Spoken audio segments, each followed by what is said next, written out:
Hey friends, Dustin here. You're watching the Life of Lynn channel. Thank you guys so much for tuning in today. Big shout out to Simply Safe for sponsoring today's episode, but we'll get back to that in a little bit. Also, big happy Father's Day to all the fathers out there and the mothers that are pulling Father's Day duty. Today I'm picking up something cool. Actually, today I just picked up something cool. One of my friends, customer of mine, old farmer fella, rancher fella, you know, he's got land and he had animals, but he's retired now. He's got his daddy's pickup truck, 1974 International 158. And his dad bought that truck brand new in 1974. It's been on the ranch and the farm ever since. 2008, he's having some issues with the carburetor, decided to park her in the corner of the field there, and it's been sitting since then. Well, I asked him, think I could get that going for you? He said, absolutely. So, we're going to see if we can get this old truck back on the road. It's a really cool looking rig. I can't wait to show you guys here. I just got it on the trailer, so I'm going to buzz it home, and we're going to start taking a look at it. Dive into it a hair.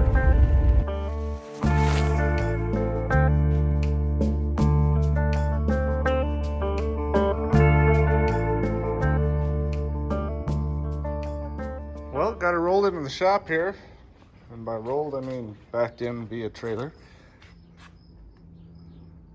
Let's get a good look at it. I haven't had a chance to do anything other than hook it up and drag it out of the field. It's been sitting there a while. You can see how much debris the bed has collected.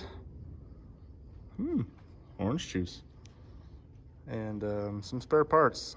I was told that might be a good spare, which is great, because this is the only tire that holds air. Homemade tailgate on her. Now this is a one-owner truck. He said his daddy bought this thing brand new in 1974. Let's verify a few things on it. International Harvester, yep. Chicago, Illinois, yep.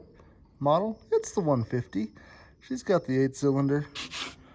Made on 10/14/1974. Right there. All right. It's got a nice olive green color. Doesn't show up real good. Kind of looks grayish yellow on camera. And the outside I think has been kind of repainted.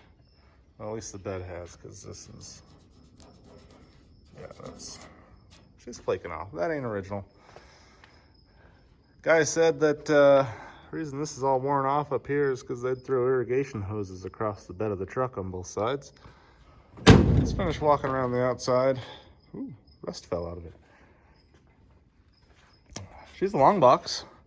Got 15-inch chrome wheels on it. Well, used to be chrome. Last registered in 2008. So yeah, it's been sitting for a while.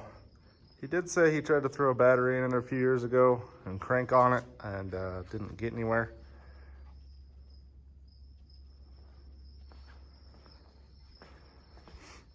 Ooh, we still have one International Harvester logo on it.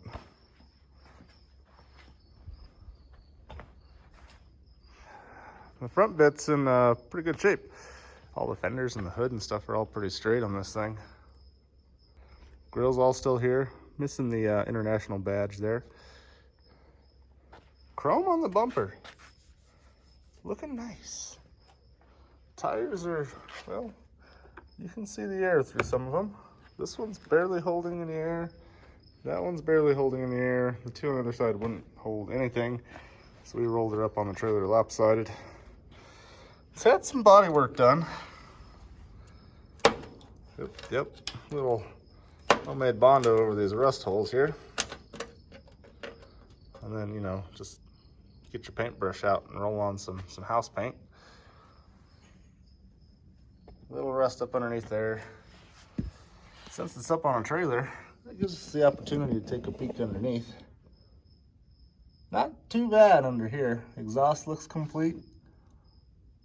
You know, I don't see any huge rust holes in the frame. So far anyway. I think that's a fuel tank right there. More homemade body work going on. This door is pretty nice. It's open and close. She sure does still open and close.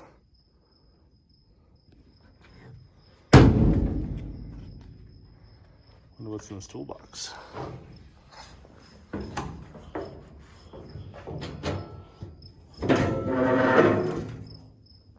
We got tools. Those are still good. You just need to put a little WD-40 on them. That hasn't rusted through completely yet. How's this? That's still got some air in it. We're gonna have to put that one on. Is the bed rusted through up here? Probably. Can I tell? No. Some tarps. Good. Looking good so far. Now we were talking about this truck, and he said he's just not good with carburetors and figuring out all the electronic stuff on these things. I said, well, what a coincidence. I like messing around with that stuff. So we're gonna see if we can get it running for him. Maybe fix a few things on it, get some rubber for the road, and get it back to him. See what he says. See if we can surprise him with it. Looking pretty sweet. Guys, let's pause the video on that sweet 1974 International that we're working on right now. Let's talk about SimpliSafe real quick because, hey, Father's Day was just a couple days ago. Let's talk about Father's Day type stuff. I'm a father, I've got kids, and I know while I'm out in the field in some part of the state or another state digging out some old crusty farm truck, it's nice to know that I can jump on my SimpliSafe app and just check out all the cameras that I have inside and outside my house and around my property and shop. I can keep an eye on things even when I'm not here, and even when I'm not looking at the cameras. I know that SimpliSafe and their team are backing me up 100%, protecting my house and my family even when I'm not around. They have 24/7 interactive monitoring. That's amazing. So, you know, if you have teenage kids at home and, you know, they're old enough to stay home by themselves, might be a little bit worried when you're gone for a couple hours, they've got the panic button there. So smack the panic button, the alarm goes off, people on the outside can hear the alarm, plus it's going to notify that awesome team over at SimpliSafe. And of course, call the authorities if need be as well. It is just added peace of mind, and as a father, I love having SimpliSafe on my team. Guys, you know my favorite part of the SimpliSafe system has been the outdoor camera. It's a must-have. I have these things all over the place. They have a 180-degree view. They have night vision. They have lights. You can talk through them. It is impressive HD quality. And with the home monitoring service, you can actually go back and review and see what's been going on. And you can set up motion sensitivity so the camera is only triggered when it detects motion. Only took me 30 minutes to set up. Linked the whole system, and the system was up and working. I tied it to the app. I set up everything in 30 minutes. It was amazing. You guys, it is the best system on the market, and I am not the only person that thinks that. A lot of the experts agree with me on that. It is the best security system you can get, and it is very, very affordable. Less than a cup of coffee a day. Guys, happy Father's Day from myself and from SimpliSafe. You can get 20% off your SimpliSafe system when you sign up for their interactive monitoring service, and you're gonna get your first month free. Go check them out. Guys, the link is in the description, and that is simplisafe.com/Life of Lind. Go there now to learn more. Now, let's jump back to our 1974 International. Let's see if we can get this thing running. Doors still work good. You know, you can't get the sound of these anymore in a new car. Listen to this. Solid. You can tell that something got a little bent at one point in time. You know, I had to put the pliers underneath there and bend it back. So now it clears again. Or they just self-clearanced it. Also, another cool thing, that door opens up at a 90. Comes all the way out. So you could just walk right into your truck, basically. This thing still has a headliner. Seats actually, I mean, covered in mouse debris and whatever that is. Floor pans are, sounds like they might be getting a little squishy underneath there. But the rubber's still in it, so you can't tell. I believe this is a 4-speed truck. Oh, with some rocks. Rocks are good. Just check this out.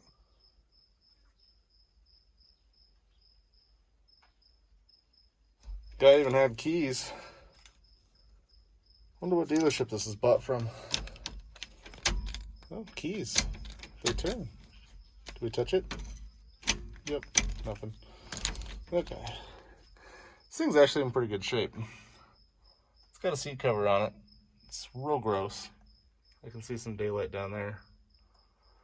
But how about transmission? We got shifting going on here? Oh, there's gears there.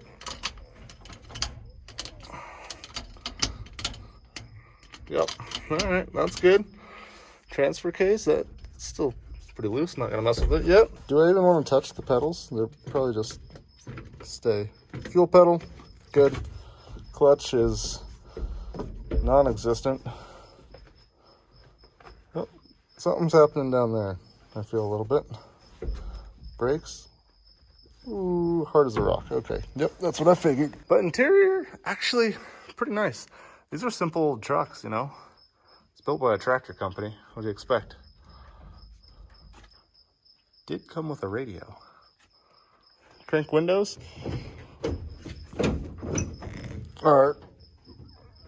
Well, they're stuck down. Wing vents.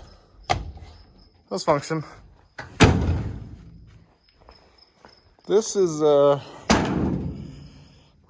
interesting on the outside. This bedside bows out right there at the wheel well. And I think that's because this panel is like one big stamped piece of metal. And factory, there's some little brackets right here that held them. Oh, up there, I think. Those rusted away, of course, immediately. So then you're left with a bed that vibrates down the road. And then it vibrates until it starts splitting. And then you're a farmer, so you grab some bolts and a piece of metal and you try to bolt it back together and put some more things on it. But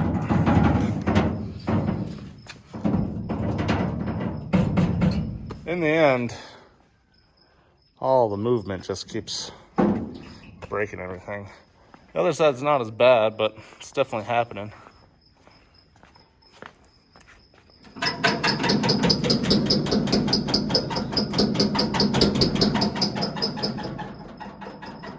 Yep, it just keeps going. Actually, you can still see one of the factory brackets over on this side. See that? It's all rusted out. It's supposed to be bolted on right there. Back of the cab corners, not too rusty. This side's interesting. It's got some vertebra. Huh. Fuel tank back here. Doesn't have one behind the seat. The side fill goes to that lower tank we saw underneath there, so that's good. It does have twin tanks. Let's see what's in the glove box.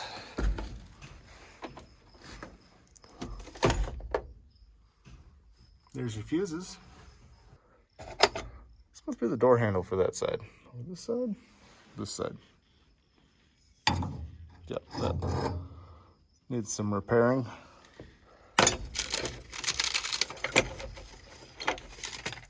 Gotta have a good knife. Extra fuel cap. Some random bent bolts. It's like 12-volt breakers. I wonder what those went to. 30 amps, that's a big one. Nothing too crazy in there. All in all, pretty good looking there. Let's check out under the hood. Whew, it is sweltering out here. Very hot. Yeah, you can see some air in that tire. Also, I forgot to check the mileage. Let's see how many miles are on this thing. 13,271. I was told it probably rolled over once, so it should have 113,000 miles. And I would say, yeah, that's probably right. Let's get up here, see what's under the hood. Because I honestly have no idea. Ooh, mouse debris. Quite a bit everywhere. Hey, here's that new battery he said he threw in. Let's see if he could get it fired up. 2020, so just 2 years ago. Look at this thing. What is this? I don't know for sure, but in 1974, I think the 150, which is this truck, was their heavy half-ton, and all the V8s in it were all International Harvester V8s. So maybe this is like a 345. I'm gonna have to dig around and see if I can find some identification numbers on it and verify that. These things were fairly gutless. I think in the 70s they were starting to get into restricting these things pretty bad. For a large V8, this thing only made maybe 150 horsepower, somewhere around there. I'm going to look at the specs for sure because I know nothing about international engines, so we're going to learn together. Looks like somebody's put a cap and rotor on it at some point in time, and the rest of the time the wasps have been in here. Mud Dauber Alley all over this thing.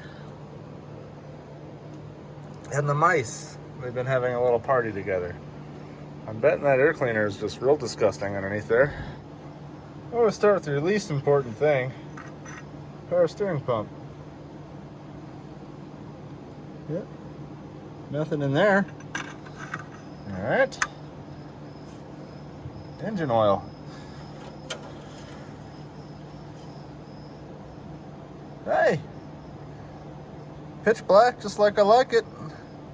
But hey, it's full. Brake reservoir.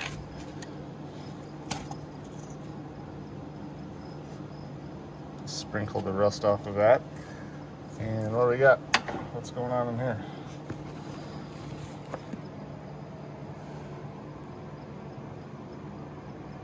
Well, the good news is they're both completely empty.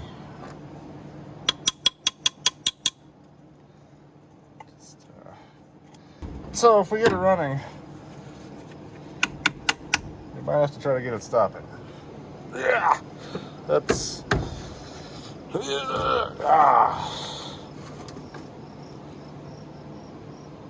bone dry.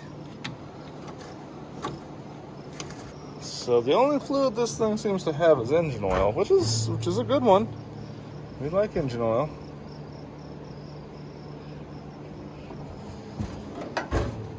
See what it looks like down the air cleaner here. Loosen that right up. You know, surprisingly, mouse urine is pretty corrosive.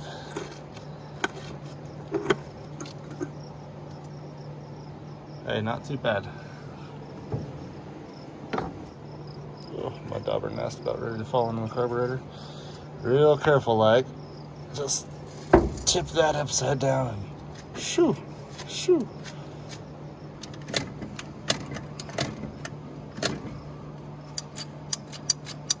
Still got movement. Kinda.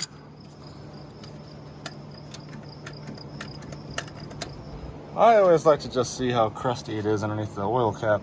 It's gonna tell you a lot if you got, you know, ice cream soda or something underneath here, or black crunchies. It's pretty normal.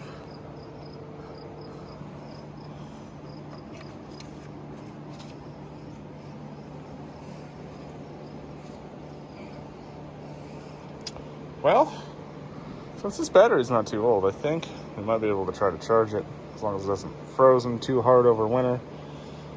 Some of the other things is maybe this carburetor doesn't work because there's a wasp nest holding linkages shut. So this thing might need a visit with the pressure washer before we can get her going, you know? Geez, more of them back there.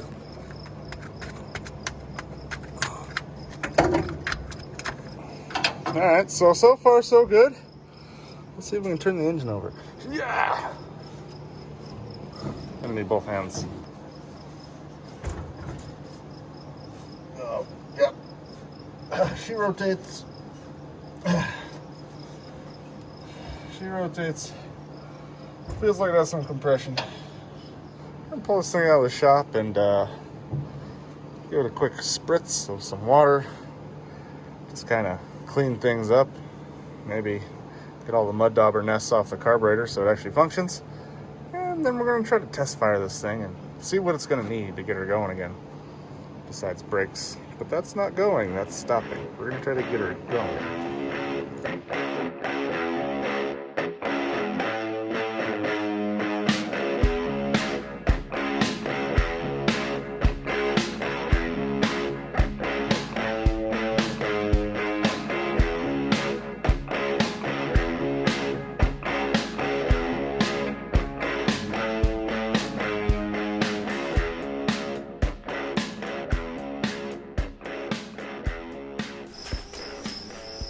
Alright guys, we're back in the shop. I went ahead and let this thing dry overnight because I got in there with the pressure washer. There was a lot of debris of the smelly nature under the hood.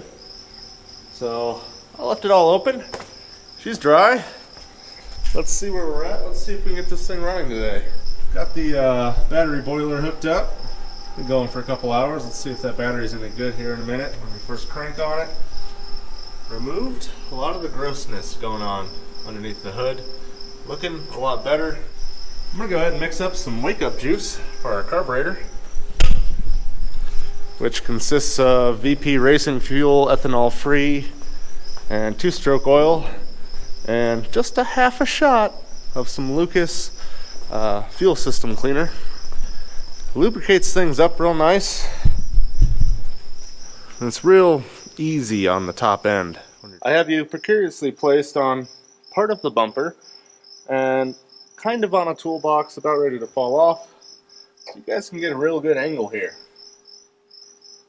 Probably should have wore a longer shirt. Carburetor's working much better now that I blew all the chunks off of it.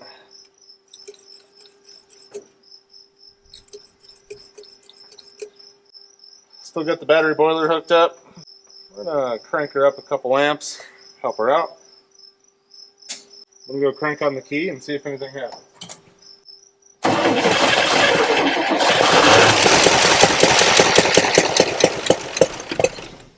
Wow, that was impressive. This thing wants to run. This thing wants to run. That's great news. That means all the wiring's probably hooked up right. Which I was a little worried. If you look back here, there's some homemade stuff going on, but it's probably just to that new ignition box back there. Let's crank on it again. See if we get a little more life out of it. See how it sounds.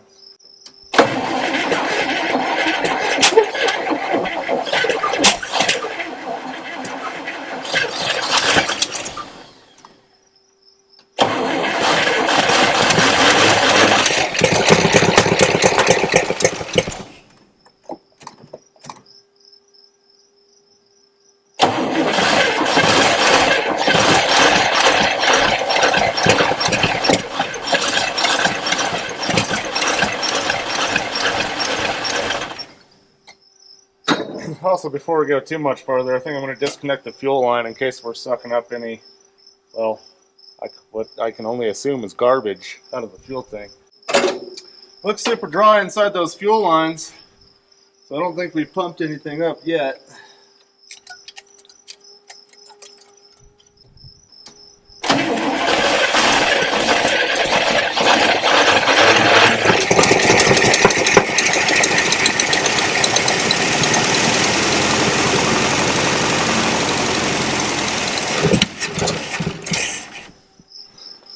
Well, that sounds pretty good. Let me show you our exhaust situation. The exhaust is hooked up. Yeah, that is all debris, mud dauber. I think I'm figuring out the fuel issue. Follow the fuel line down. And on the suction side of the pump, there's this guy. And I believe this is the bypass valve for the left and right tank. It's cable operated. Should have some kind of baffle or something inside. This line up here was soaking wet. So that was pulling on fuel, so I think the fuel pump's good. This line is torn right there. Temporary solution. Disconnected the fuel tanks from this thing. Put a little lube down in there, see if we can't get that to actually work. We're probably going to have to replace these lines down here and flush both tanks. We don't have time for that right now, so. Fresh fuel line. You know how it is. Found a nice little hole. It's like just designed for it. Come right up here. Got our premix. What's going on over here? Well, I got the fuel pump all hooked back up. Got some new lines in down there, so all the fuel lines going this way should be good. We're gonna see if it'll draw out of this tank and idle for us. Then we can make some progress. We'll add coolant and other various things that it needs. Let's see if it'll work.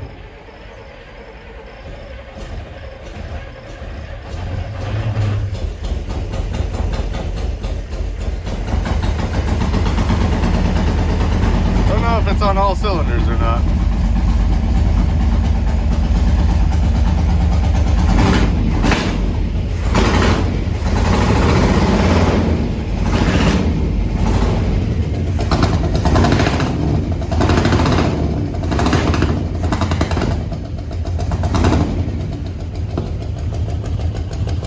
I think we got some restriction in the exhaust. Woo, goodness. Ow. Well, I got some backfiring going on. That's neat. So I've decided we're probably down a couple cylinders. Well, I am getting it to fire on its own power now. And suck fuel out of this tank. Doesn't quite sound right. Plus we got some backfiring going on. So this cylinder, I believe cylinder number 2 is 138. 140, so pretty close. 128, that one's a little cooler. But you go over on this side and that's only 106.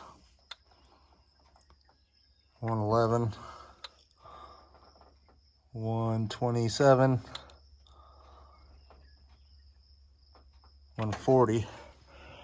So I'm thinking, at the very least, these first two cylinders, I believe that's cylinder 1 and cylinder 3, are not firing on this thing.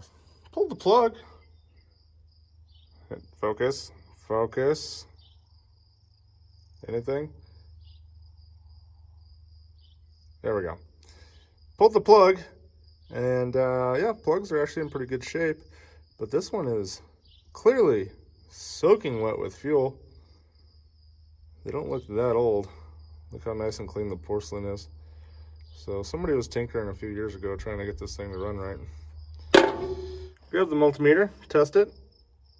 Yep, goes to 0, so no resistance between itself. Now I'm hooking it up directly to that spark plug wire. Oh look, yeah, we are very much open circuit. Nothing is going through this wire. So I would call that a bad wire. Maybe wire number 2 is bad as well. I want to see if I can find a new one here. Make it happen. Went ahead and replaced that spark plug wire there with one that was on another engine, so hopefully it works. I gotta tell you, the smell in here is ridiculously strong. It's like really old gasoline with gear oil in a blender, and then someone just threw a fistful of mouse debris right into it. It stinks.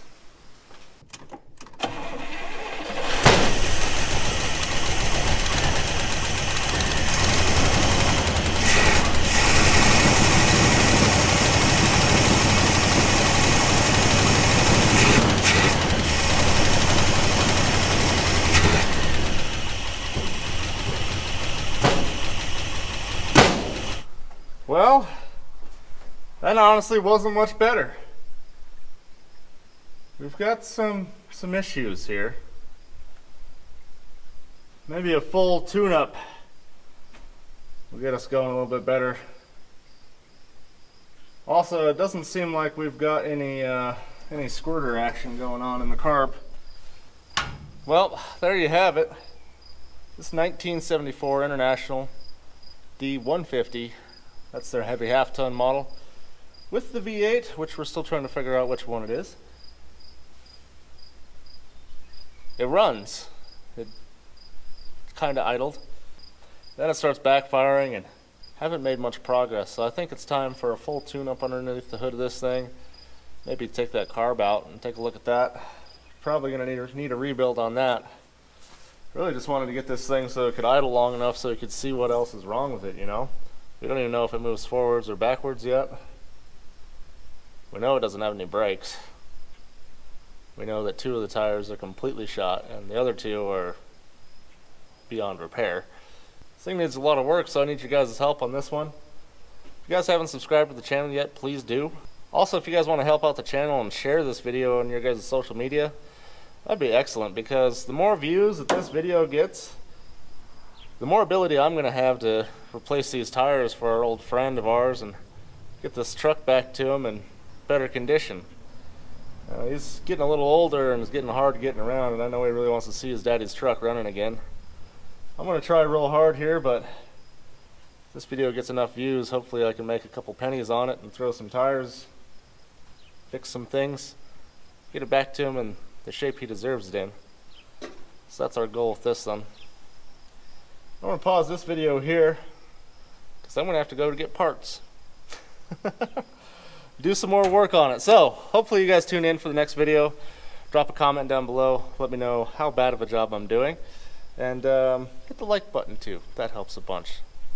Thank you guys again for watching. And thanks again to SimpliSafe for sponsoring today's episode. Again, that's simplysafe.com/Life of Lind. You can learn more there. Guys, really appreciate you. God bless you. And we'll see you next time.